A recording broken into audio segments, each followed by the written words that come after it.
Hello అండి అందరికీ. అందరూ ఎలా ఉన్నారు? మేమైతే చాలా బాగున్నాము. మీరు కూడా బాగుండాలని మనస్ఫూర్తిగా కోరుకుంటున్నాము.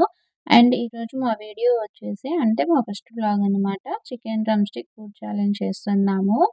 అండ్ ఇది వచ్చేసి మా ఫస్ట్ ఫుడ్ ఛాలెంజింగ్ వీడియో. అసలు ఎక్స్‌పెక్ట్ చేయలేని విన్నింగ్ ఇదైతే. సో ఫ్రెండ్స్ మా ఛాలెంజ్ ఎలా ఉందో కామెంట్ చేయండి. మేమైతే అందరికీ నచ్చుతుందనే అనుకుంటున్నాము.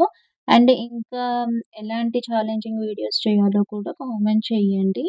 అండ్ ఇలాంటి వీడియోస్ కోసం అయితే మా ఛానల్‌ని సబ్స్క్రైబ్ చేసుకోండి, లైక్ చేయండి, షేర్ చేయండి. అండ్ అలాగే మమ్మల్ని ఇలాగే సపోర్ట్ చేయండి ఫ్రెండ్స్. అండ్ ఇప్పటివరకు మా ఛానల్‌ని సపోర్ట్ చేస్తూ, సబ్స్క్రైబ్ చేసుకున్న వాళ్ళందరికీ thank you very much. And ఇప్పుడైతే ఫైనల్‌గా మా హస్బెండే విన్ అయ్యారు. నేనైతే అస్సలు ఎక్స్‌పెక్ట్ చేయలేదు ఆయన విన్ అవుతారు అని. ఓకేనా ఫ్రెండ్స్, బాయ్ మరి. Thank you so much for watching.